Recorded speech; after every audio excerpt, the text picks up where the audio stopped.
Pemprov DKI Jakarta resmi memperpanjang pembatasan sosial berskala besar transisi untuk kelima kalinya selama 2 pekan mendatang. Meskipun PSBB transisi diberlakukan, angka positif COVID-19 di ibu kota terus melonjak. Di sisi lain, Pemprov DKI memutuskan membuka kembali bioskop dan memperbolehkan restoran, kafe beroperasi. Kebijakan ini memicu kritikan dan kekhawatiran terus bertambahnya pasien positif corona di ibu kota. Belum lagi sejumlah pejabat di Pemprov DKI Jakarta juga terkonfirmasi positif COVID-19. Apa jawaban Pemprov DKI Jakarta? Kita sudah terhubung melalui sambungan Zoom dengan Wakil Gubernur DKI Jakarta Ahmad Riza Patria. Selamat sore Pak Wagub. Selamat sore, Mbak Nana. Oke, Pak Wagub, langsung saja. Waalaikumsalam warahmatullahi wabarakatuh. Langsung saja Pak Wagub, dengan penambahan jumlah kasus yang terus melonjak, kemarin saja ada 820 yang positif. Apakah kemudian perpanjangan PSBB transisi untuk kelima kalinya ini masih efektif, Pak Wagub? Ya, jadi yang pertama, kami terus melakukan evaluasi setiap minggu. Pak Gubernur memimpin evaluasi di internal dengan instansi terkait, unit terkait, SKPD terkait, dan juga dengan forum komunikasi pimpinan daerah. Kemudian juga kami dalam evaluasi selalu berkonsultasi dengan pakar ahli, gugus tugas pusat atau satgas pusat, bahkan pemerintah pusat.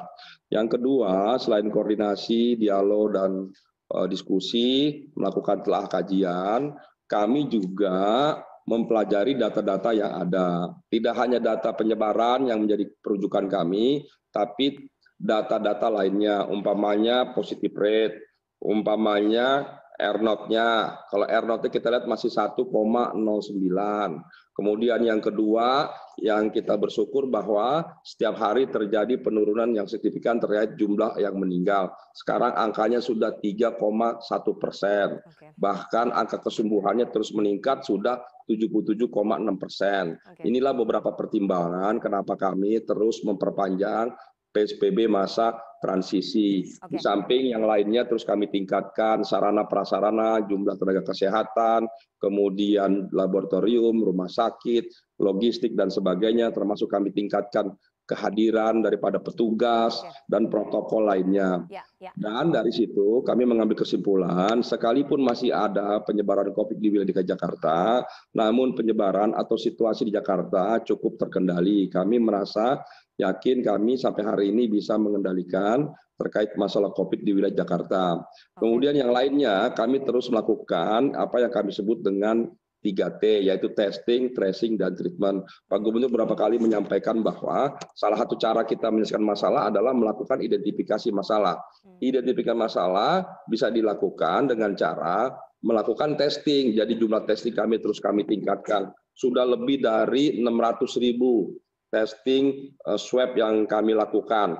Bahkan standar di DKI Jakarta melebihi dari standar yang diminta WHO. Per minggu lebih dari 50.000. Jadi satu hari kami melakukan testing itu antara 5 sampai 10.000. Dengan demikian kami terus melakukan upaya penanganan dengan sebaik mungkin.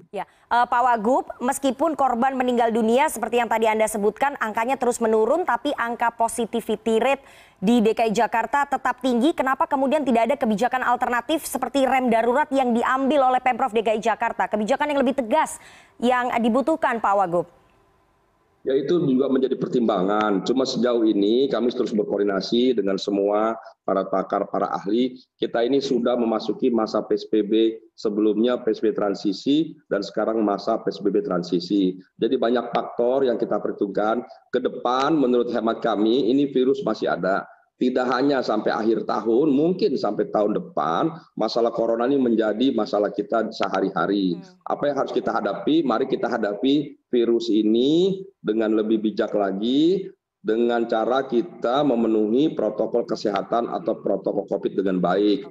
Jadi yang penting bagi kita laksanakan 3M yang kami sebut dengan menggunakan masker, kemudian mencuci tangan, jaga jarak. Semua yang penting patuh dan taat melaksanakan protokol COVID. Sejauh ini bisa kita laksanakan, insya Allah kita tidak akan terpapar, bahkan kita bisa mengatasinya dengan baik. Oke, Pak Wagub, di tengah penambahan kasus di ibu kota yang terus bertambah, banyak pertanyaan, banyak kritikan kenapa Pemprov DKI Jakarta malah membuka bioskop. Apakah kemudian tidak khawatir muncul klaster baru di sana? Apa pertimbangannya? Karena ini kebutuhannya kebutuhan hiburan, Pak Wagub.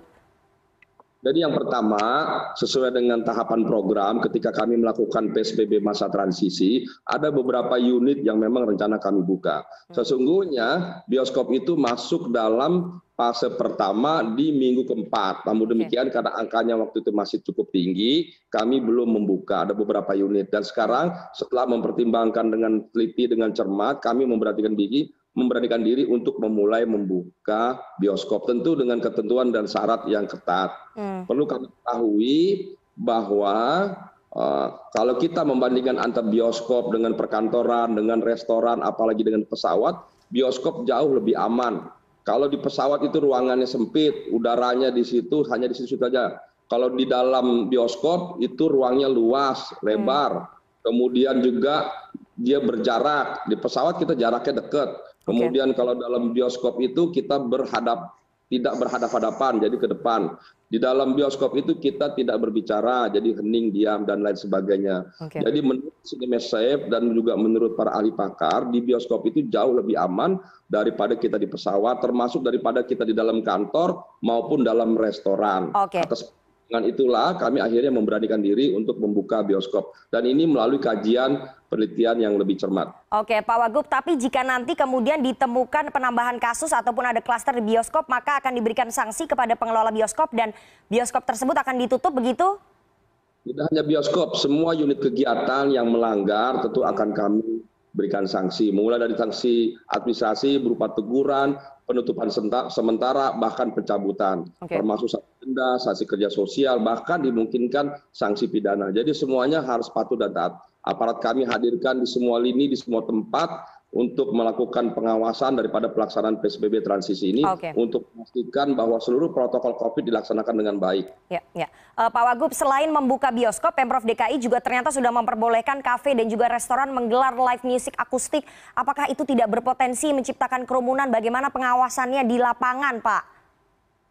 Jadi yang penting adalah menggunakan masker dan jaga jarak, ya. Jadi itu konsepnya. Ke depan, kalau kita tidak memberi kesempatan kepada kafe, live musik, atau yang lainnya, sampai kapan kita mau beri kesempatan? Yang paling penting adalah masyarakat melaksanakan protokol COVID, begitu.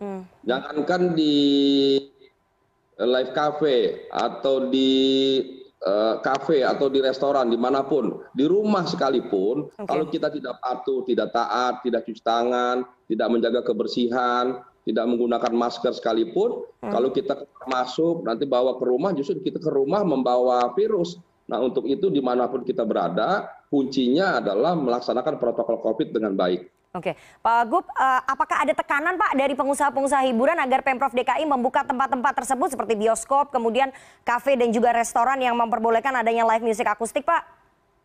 Nggak ada tekanan. Memang semua, bukan cuma live musik, semua restoran sejak awal, perkantoran, semua minta, gimnastik, fitness center, dan semuanya minta. Nah, kami buka bertahap sesuai dengan perencanaan, disesuaikan dengan situasi dan kondisi mana yang lebih memungkinkan.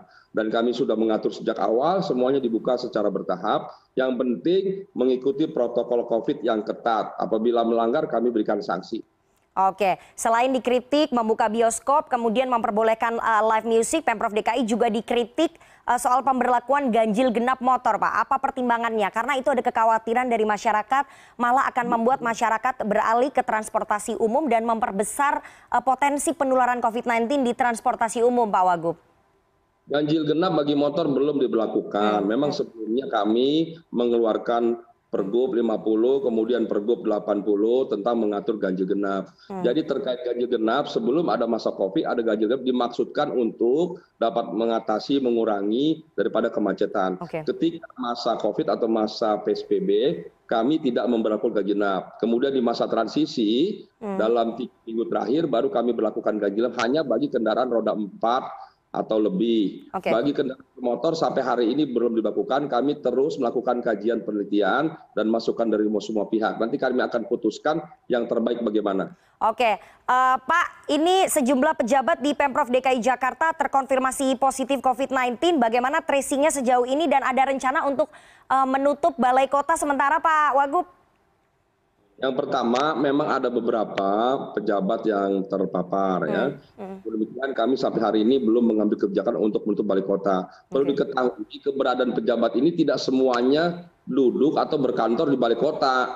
Kantor DKI ini banyak sekali, beda-beda tempatnya, berapa wilayah. Nah, untuk wilayah-wilayah lain yang apabila terbukti terpapar itu dilakukan 2 hal. Pertama dilakukan penutupan sementara, kemudian dibersihkan, disinfektan selama 3 hari, kemudian nanti dibuka kembali. Ada beberapa memang tempat yang memang terpaksa kami tutup, kami bersihkan. Tapi secara umum gedung balai kota berfungsi dengan baik. Oke Pak, artinya tidak akan mengganggu pelayanan publik yang ada di balai kota begitu Pak Wagub ya? Tugas kami Pemprov adalah memberikan pelayanan sebaik mungkin. Jadi dekatan penutupan itu terus kami kaji. Sejauh ini, sejauh tidak mengganggu, maka kami tidak merasa perlu untuk menutup. Oke, Pak, ini pertanyaan terakhir, ada yang menarik dan kemudian menjadi pertanyaan bagi masyarakat bahwa niatan ataupun usulan dari Pemprov DKI Jakarta sepeda bisa masuk ke jalan tol. Ini apa pertimbangannya Pak Wagub? Jadi begini ya, memang di masalah sepeda ini ada 2. Ada sepeda yang buat rekreasi hiburan, ada sepeda dalam kecepatan tinggi. Nah ini harus dibedakan. Akhirnya kami mengambil satu solusi bagi teman-teman atau masyarakat yang ingin melakukan bersepeda dengan kecepatan tinggi harus disiapkan tempat. Salah satu tempat yang sedang kami usulkan adalah di jalan tol di atas untuk jam tertentu, hari tertentu, umpamanya hari Minggu pagi, jam tertentu saja. Nah ini sedang kami pertimbangkan dan sedang terus kami diskusikan dengan Kementerian PUPR. Karena yang punya kewenangan terkait boleh tidaknya jalan layang itu digunakan, itu harus seizin daripada Kementerian PUPR. Ini dalam proses, nanti kita lihat apakah dimungkinkan. Kalaupun dimungkinkan, kami yakini tidak akan mengganggu lalu lintas karena akan diberi batas, kemudian dibedakan untuk kendaraan mobil dan kendaraan sepeda. Oke, terima kasih sekali Pak Wakil Gubernur DKI Jakarta, Pak Ahmad Riza Patria atas waktunya kepada CNN Indonesia Newsroom. Kita nanti lihat bagaimana implementasi kebijakan-kebijakan yang sudah diambil oleh Pemprov DKI Jakarta untuk mengatasi COVID-19 di Ibu Kota. Terima kasih sekali Pak Wagub, waktunya kepada kami. Semuanya pemirsa.